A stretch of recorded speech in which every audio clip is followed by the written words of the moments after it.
Dear fellow students, good morning. You're welcome to our channel जय हिंद विद्या मंदिर. Let's learn reasoning के 2 video हो चुके हैं. उन दोनों वीडियोस में मैंने आप लोगों को दिशाओं के विषय में बताया था, जिसमें मैंने आप लोगों को ये भी कहा था कि आप लोग घर पर मिरर राइटिंग की प्रैक्टिस करते रहें, अक्षरों को उल्टा सीधा करके देखते रहें, क्योंकि अगर आपके अंदर अक्षरों को उल्टा सीधा करने की क्षमता नहीं है तो इसका मतलब आप रीजनिंग में पुअर हैं. ये बात स्पष्ट अपने दिमाग में डाल लीजिए. इसलिए घर पर फिर से यही मैं सलाह दूंगा कि घर पर अक्षरों के साथ खेलते रहें. अक्षरों को कभी राइट साइड गिरा के देखें, कभी लेफ्ट साइड गिरा के देखें, कभी टोटल वर्टिकली अपोजिट कर दें. ये काम आपको खुद करना पड़ेगा. अगर मैं आपको यह करके बोर्ड पर दिखाने लगूंगा तो फिर आपका इमेजिनेशन खत्म हो जाएगा. तो मिरर राइटिंग को आपको करना है हिंदी और इंग्लिश दोनों लैंग्वेजेस में एक एक पेज आप रेगुलर करिए और यकीन मानिए कि आप इसमें बहुत फर्क देखेंगे. तो चलिए, आज मैं इससे पहले वाले वीडियो में मैंने आपको बताया था कि चीज़ें क्लॉकवाइज और एंटी क्लॉकवाइज कैसे घूमती हैं. तो उसी रिलेशन को लेकर हम आगे चलेंगे और देखते हैं कि हमारे पास में क्या क्या चीज़ें हैं जिन्हें हम क्लॉकवाइज और एंटी क्लॉकवाइज घुमा के देख सकते हैं. तो सबसे पहले देखिए, मैं आपके सामने एक ऑप्शन रखता हूं और आप लोगों को पहचानना है कि उसमें से सही क्या है.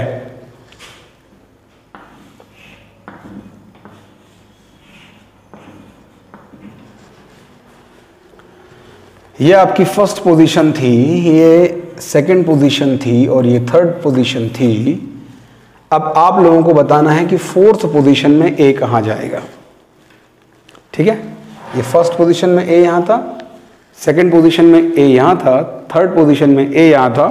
तो फोर्थ पोजीशन में आपको ए को बताना है कि वो किस तरह दिखेगा. ठीक है, अब देखते हैं. इसी तरह एक और ऑप्शन लेते हैं, डी.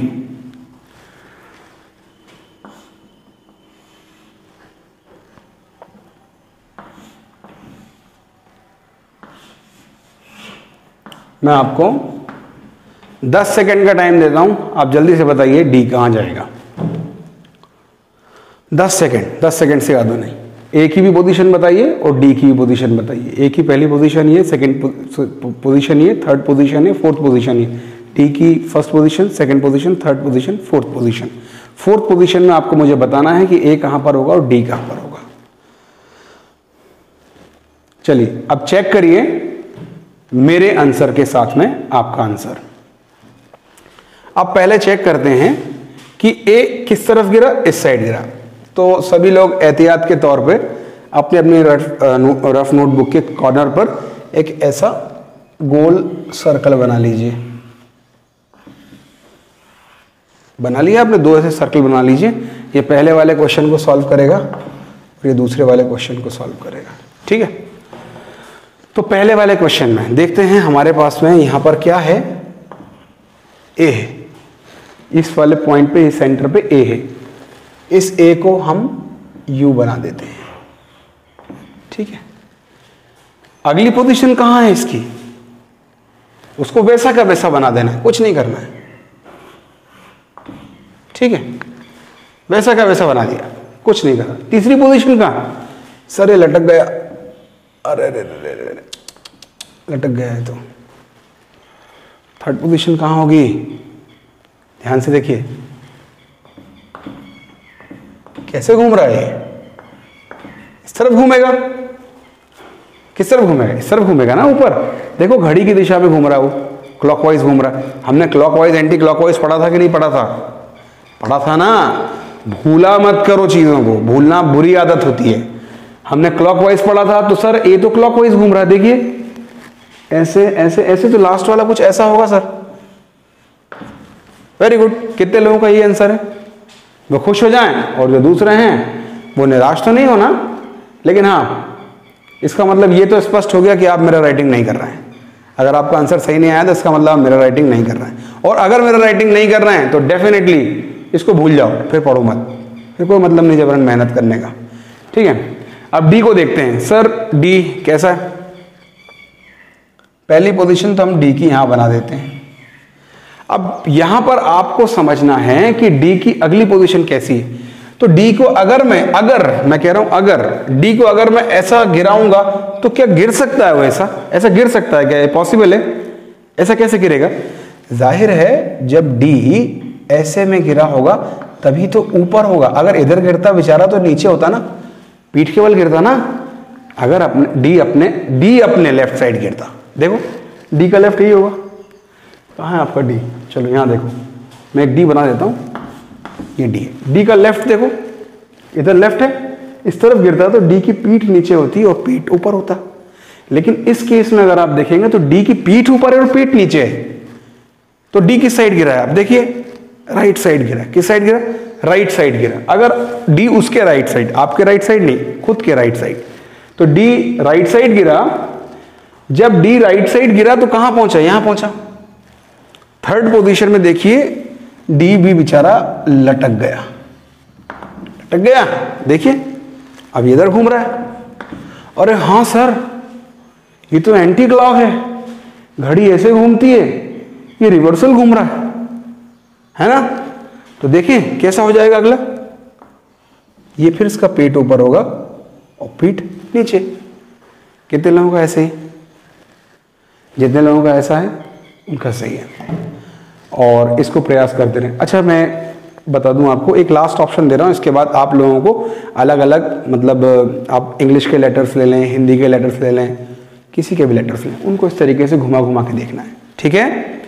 अब देखते हैं, मैं एक लास्ट एग्जाम्पल दे रहा हूं आप लोगों को, इसके बाद आप लोगों को खुद करना है काम, ठीक है? एंटी क्लॉक और क्लॉकवाइज घुमाते रहो चीज़ों को। मैं तो इतना बड़ा हो गया, आप लोग तो छोटे छोटे हैं, अभी 5th क्लास में। मैं तो जब अभी भी मुझे कोई नीम का पेड़ दिखता है तो मैं उसको उल्टा देखता हूँ यार। उसका अगर निचला हिस्सा इमेजिन करो ना कैसा लगेगा। घर पे जाता हूँ तो कोई भी चीज़ दिखती तो उल्टा करके देखता हूँ, फिर लेफ्ट साइड टेढ़ा करके देखता हूँ, फिर राइट साइड टेढ़ा करके देखता हूँ। तो इससे मुझे देखो कितने सारे विजन्स देखने के लिए मिलते हैं।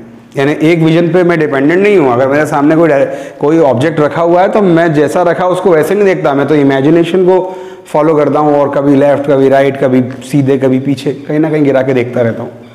मैं एक लास्ट ऑप्शन दे रहा हूँ आप लोगों को, देखिए थोड़ा सा कॉम्प्लिकेटेड बना के दूंगा, पहले बता दूं आपको। अगर मान लीजिए यहाँ पे अ लिखा है, ठीक है, और उसके साथ में एक एरो भी है, ऐसा एक अ लिखा है और एक एरो है, ठीक है।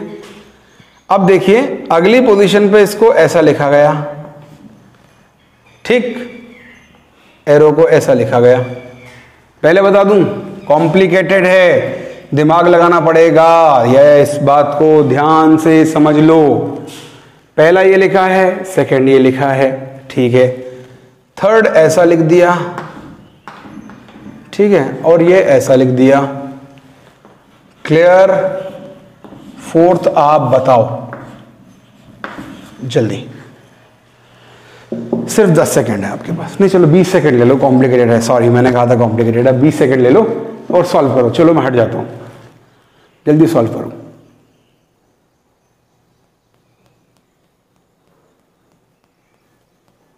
Time up. देखिए इसको मैंने कैसे कॉम्प्लिकेटेड बनाया, पहले मैं आपको वो समझाता हूं। आप देखेंगे ये अ है और अ जो है वो इस समय अपनी इस पोजीशन पे। फिर से एक घड़ी बना लेते हैं रफ यूज के लिए।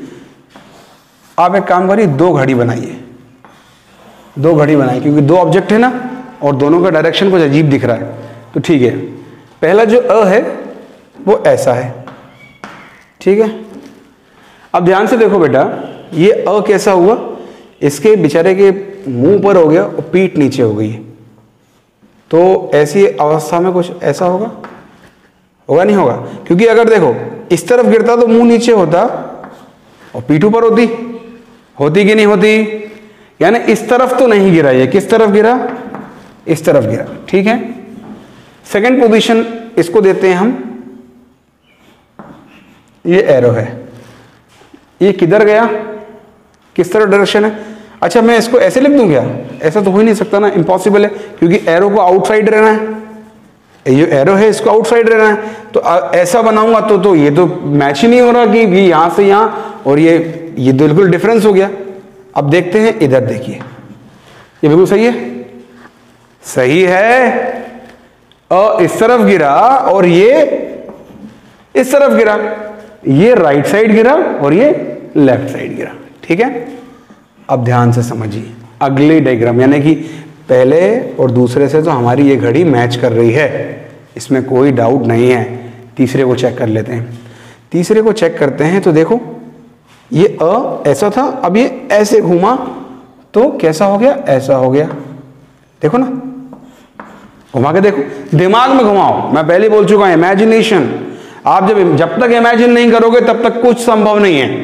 देखो ध्यान से, किस तरफ घुमा, ये इस तरफ घुमा, घुमा। एरो को देखेंगे तो एरो डाउन टू अर्थ हो गया। ठीक है, इसका एरो कहां हो गया, डाउन टू अर्थ। सर ये भी सही है। अरे सर, एक क्लॉकवाइज एक एंटी क्लॉकवाइज है। Very good, very good. एक क्लॉकवाइज घूम रहा है और एक एंटी क्लॉकवाइज। ये वाला कैसा घूम रहा है, एंटी क्लॉक घूम रहा है, और ये क्लॉकवाइज घूम रहा है। क्लियर हुआ। अब देखो ये ऐसा हुआ। अब मुझे कौन बताने वाला है कि जब ये ऐसा घूमेगा तो इसकी अगली पोजीशन क्या होगी, क्या होगी, जल्दी बताओ। ये इसको अपन ऐसे घुमाएंगे, ठीक है, और इसको इस तरफ घुमाएंगे, तो अगला क्या होगा ये आप लोगों को कमेंट बॉक्स में लिखना है। ठीक है, मिलते हैं अगले वीडियो में और इसी तरह के कॉम्प्लिकेटेड इश्यूज को हम सॉल्व करना सीखेंगे। सिमिलर जो हमारे पास डायग्राम्स आते हैं, मतलब समान आकृति, और उसके बाद अलग अलग आकृतियों में भेद करना हम सीखेंगे। अभी के लिए इतना ही, मिलते हैं अगले वीडियो में।